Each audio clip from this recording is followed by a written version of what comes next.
My name is Dr. Walter Greason at Monmouth University, and welcome to the first episode of Facts in Context. This is a way we're going to try and explore several issues in politics, economics, government, society, and try to show you how a college education can serve you well throughout your life. And so what I'd like to first start out is laying out the principle of the show. It's basically the idea of FACT, F-A-C-T. If you know the principles of SWOT, the way you do an analysis based on strengths, weaknesses, opportunities, and threats, FACT is a way of going after that same set of problems, that same kind of understanding of private enterprise, but by doing it based on four different principles: an assessment of failures, accomplishments, context, and timelines. And so in this way, you can kind of get out of this short time frame that you are typically accustomed to in business training and start to look over longer periods of time so you can avoid future mistakes more readily. And so FACT comes down to in two phases that we're going to deal with on this show: failures and accomplishments. Now, many people struggle with the idea of failure, but on this episode or on these shows, what we basically approach is what Winston Churchill said, is that the only definition of success is to respond to failure enthusiastically, again and again and again.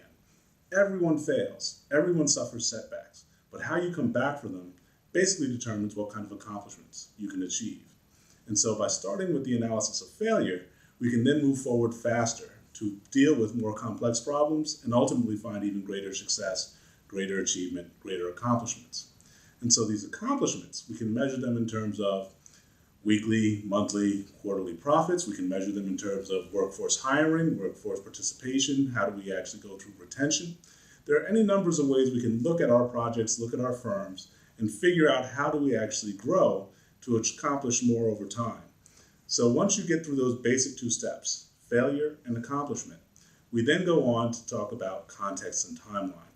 And this is really the radical shift away from SWOT analysis, where when you're looking at context, SWOT tends to just focus on folks who are your threats or the opportunities facing you. We want you to be a little bit more broad in how you conceive what goes on with context and timeline. Context is about the kinds of competitors and opportunities that existed as your entire industry evolved over 3 years, 5 years, 10 years or more. And then looking out forward over a longer time frame. How do you look out beyond 3 years? Beyond just the next kind of performance review, so that you can have what Michael Feiner refers to as a common mission or a sense of building a cathedral, where everyone on your team knows what the ultimate goals are and how they can basically take their specific responsibilities to help achieve those goals more readily. So that's what context is. Timelines then get into the specific management of, okay, what are you asking particular parts of your team to do in the next hour, 3 hours, day, week? How do you break down specifically the kinds of expectations you have for folks so that they know where they're at? It's a way of engaging the context analysis in a very specific and particular way that shapes not just behavior, but also thinking. And so that's what fact analysis is. So facts and context, we're going to deal with controversial questions, we're going to deal with really thorny problems, and we're going to start off this in the next 2 or 3 shows dealing with higher education. If you've been reading any of the literature through the Wall Street Journal, the Chronicle of Higher Education, you know that there's a crisis in higher education because students do not feel like they're getting the return on the money that they're borrowing by going out into the labor force and struggling to find jobs.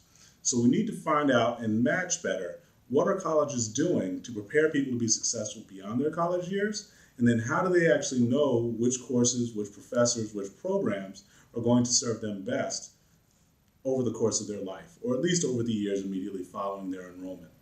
So that's what we're going to start with, and we look forward to talking with all of you and getting feedback from you all online. Please don't hesitate to raise questions and leave comments on our videos, and I'll look forward to hearing from you soon.